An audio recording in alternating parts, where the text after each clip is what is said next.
Born in 384 BCE, Aristotle was a student of Plato and tutor to Alexander the Great. But it's his ideas about happiness that we're interested in today. Aristotle wasn't just pondering the nature of reality or the movement of the stars. He was deeply concerned with how we, as humans, can live good lives. For Aristotle, happiness was about living a life of virtue and reaching our full potential as human beings. Throughout this essay, we'll explore how Aristotle's ancient wisdom can be applied to our modern lives. So grab a cup of tea or a glass of wine if you prefer, and let's dive into the world of Aristotelian happiness. Now, let's talk about this funny word, eudaimonia. It's Greek, of course, and it's often translated as happiness, but that's not quite right. When we modern folk think of happiness, we often picture a sort of warm, fuzzy feeling. Maybe you're lounging on a beach, cocktail in hand, without a care in the world. Lovely, isn't it? But that's not what Aristotle meant by eudaimonia. For him, it was something much deeper and more profound. Eudaimonia is better translated as human flourishing or living well.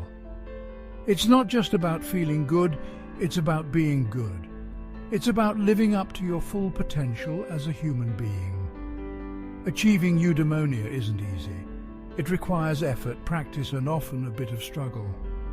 Aristotle believed that we need to actively engage in activities that promote our growth and development.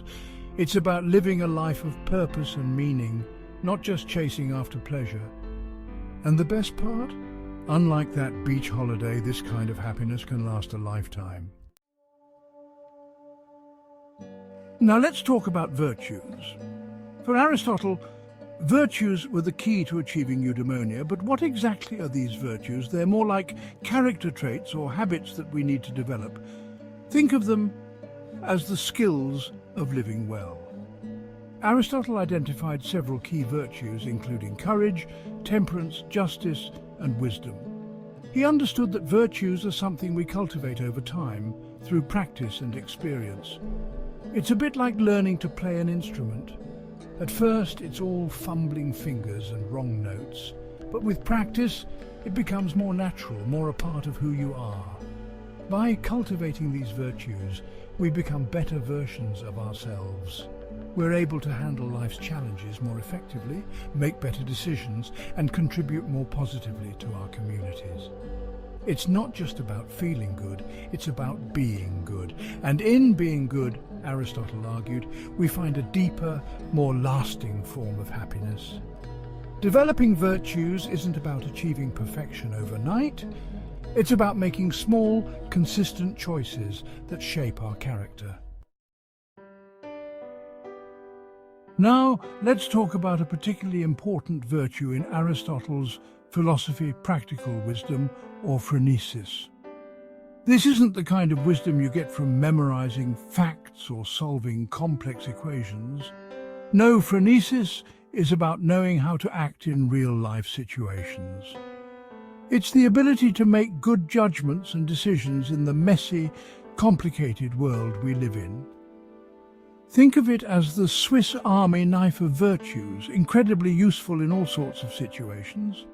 Aristotle believed it comes from experience and reflection. It's not something you can learn from a book. You need to get out there, make decisions, face challenges, and learn from your successes and failures. Practical wisdom is crucial because life rarely presents us with clear-cut, black-and-white situations.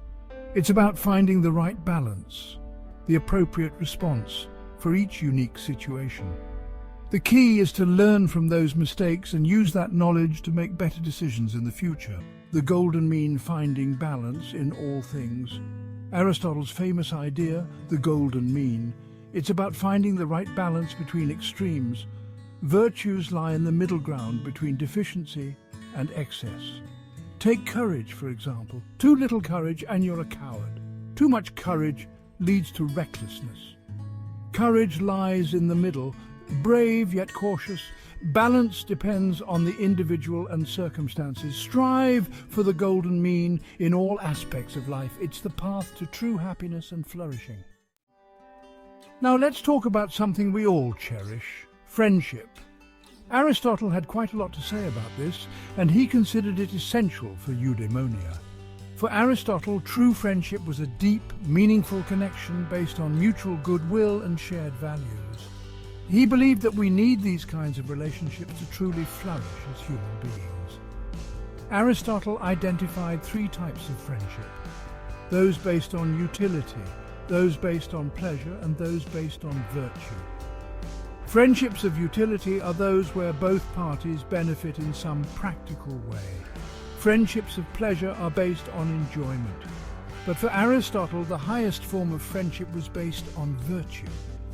These are the friends who bring out the best in us, who support our growth and development as human beings. Aristotle believed that humans are inherently social creatures. We're not meant to live in isolation. We need others to fully develop our potential. So, next time you're tempted to hole up alone with Netflix, remember Aristotle's wisdom. Call a friend, join a club, or get involved in your community. Let's delve into Aristotle's philosophy, the importance of contemplation. For Aristotle, the life of the mind was essential for eudaimonia. He believed our capacity for reason sets us apart and is key to flourishing. Contemplation is active engagement with ideas, not passive daydreaming. This intellectual activity was the highest form of human endeavor. It brings us closer to the divine and transcends earthly concerns. The pleasures of the mind can be enduring and deeply fulfilling. That aha moment is a taste of what Aristotle was talking about. Now, let's face it, life isn't always a walk in the park.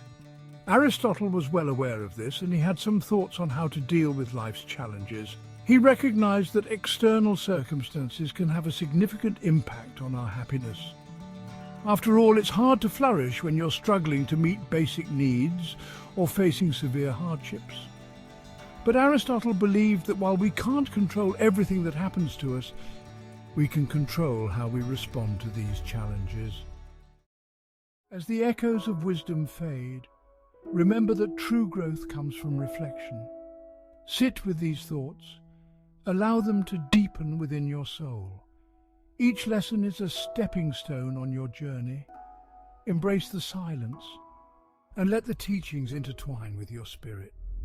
If these moments have spoken to you, subscribe and walk this path of enlightenment with us. Together, we can unlock the mysteries of life, one insight at a time. Slow down, breathe, and let the journey continue.